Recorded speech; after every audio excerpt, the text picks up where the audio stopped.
Welcome back to Amazement Square Anywhere. Today is WonderArt Wednesday, and we're going to be talking about portraits. Now, portraits are pictures of people's faces. I'm sure you've drawn your face before, right? Well, today we're going to sketch with pencil. We're not going to worry about colors. We're going to worry about shapes today. So what we need is a pencil and some nice plain paper. And you'll need a mirror because we're going to be looking closely at our faces to make sure that we're getting all those shapes right.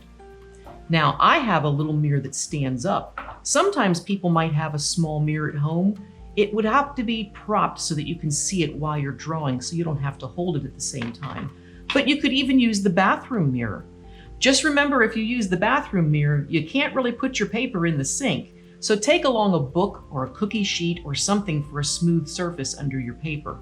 I'm using a magazine under my paper today because my table is bumpy and I don't want those lines to be underneath my picture.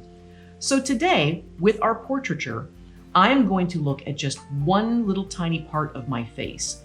I'm going to look at just one eye. And if you look very, very closely at your own eye, you'll see that it's not just a round circle. Sometimes your eye gets smaller if you smile, or if you're surprised, it looks rounder. But we're going to look very, very closely. When I look at my eye, I see my pupil in the center, and my pupil is perfectly round. But my iris, the part that goes around that has the color, it is perfectly round, and if I draw it perfectly round, it's a little hard to get it really, really round. So I'm going to go around and around a few times. And if you look very, very closely at your eyeball, you'll see that on the inside of that colored part, it looks like lots of tiny little lines in there anyway. And sometimes that outer edge is a little bit thicker. So while I'm drawing my eye and looking in the mirror, I can see my top eyelid sort of cuts off the top of my iris, right about there. And my bottom eyelid, it also cuts it off right there. Unless my eyes open very, very wide. But right now I want my eye to look just natural. And when my eye is natural, you can't see my entire iris. So I'm going to erase out that part of my circle because I don't need that now, because I want it to look like my real eye. And then my eyelids also curve down a little bit. So they cut off the top of my eyeball and then they curve down. And the bottom one cuts off that part and it curves up. And you see how I'm just making teeny, teeny little lines? I'm not trying to make it all one line. I'm kind of shivering and jiggling my pencil a little bit until I get those shapes exactly the way I like them. And I can always erase if it looks like it's not the way I wanted it and redraw. And you can smudge with pencil. If I take my finger and I smudge it, look what a difference that makes. Kind of gives it a little bit of a shadowed look. So you can experiment with your shadowing, with your sketching, and with your erasing and smudging. I can make this part curve just a little bit more here because the corner of my eye isn't really pointy. In the middle, by my nose, this part curves a little bit. I'm going to erase just a little bit more there and redo it because it kind of goes like this, I think. How's that look? And the part of my eye that's over at the far side does come to more of a point. And then I can add my eyelashes one by one. And you have to look very, very closely at eyelashes in order to see the angles that they make. They're not just straight lines sticking out all over the place like porcupine quills. They have curve to them.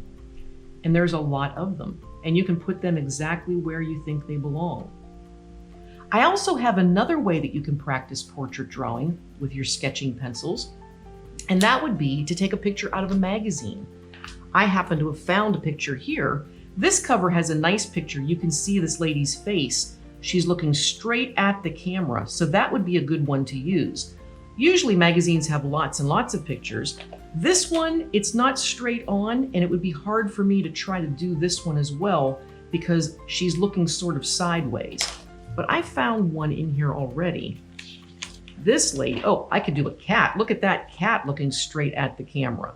I could use the cat one. I could use this lady's face right here. And I also found this really great picture of Quincy Jones. He's a famous singer. Do you see how he's looking straight at the camera? When he looks straight at the camera, I can have a mirror image picture of him. So I think I'm going to use this lady one just because it looks to me like it's a little bit more shapes that are easier to see. And I'm going to fold her right down the center. I have to find the middle of her nose and the middle of her lip.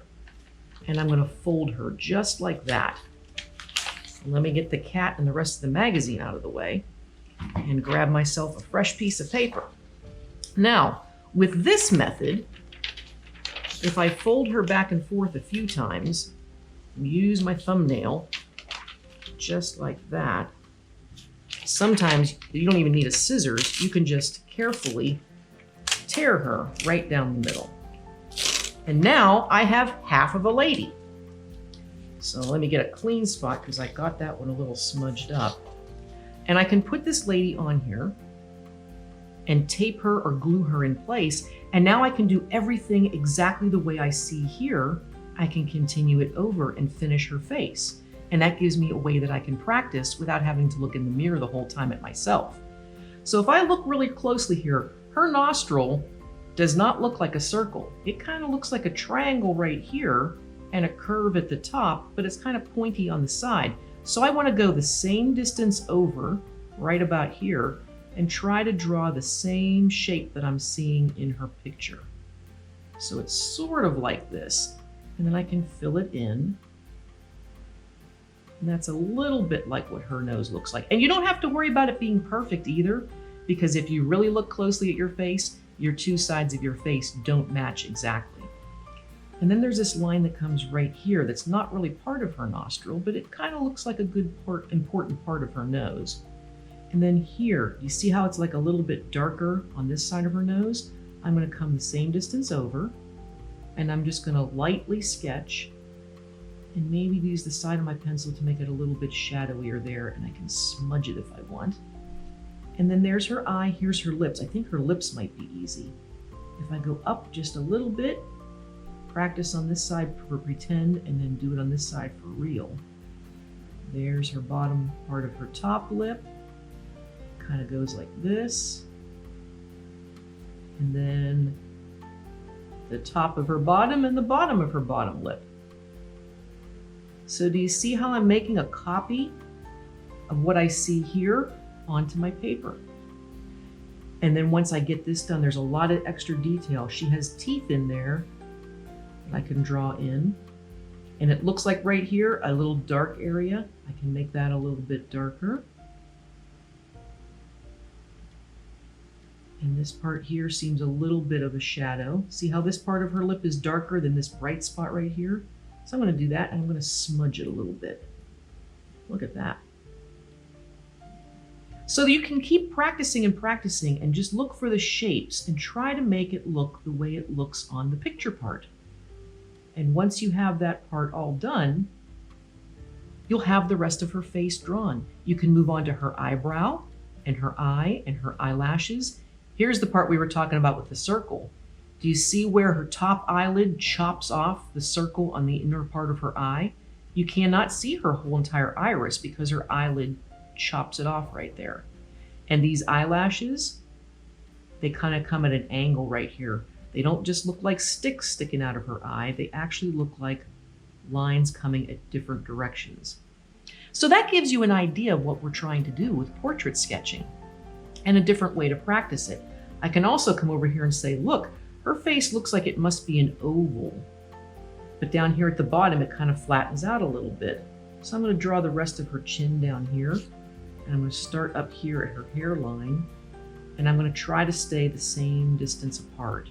I could even make myself some dots here to give myself an idea how far away I need to be. Over to here. This one's only about that far. And then I can go like this and connect all those dots, nice and light. And remember, you can always erase. Light feathery lines gives us a better way of getting the same shape. And I'm going to erase here a little bit because I think it's too dark. And I'm going to re-sketch it just very lightly.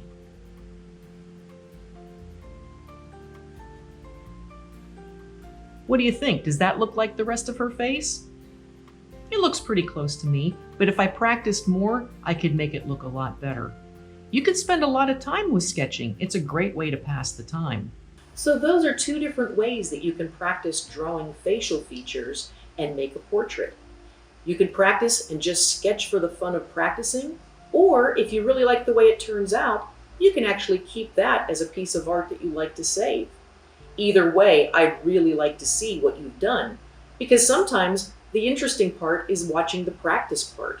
So I'd like you to send me any kind of pictures that you'd like that show that you've been practicing drawing portrait pieces. Remember, we're looking for shapes. You can erase as much as you like, and smudging has a really cool effect whenever you're trying to soften the lines.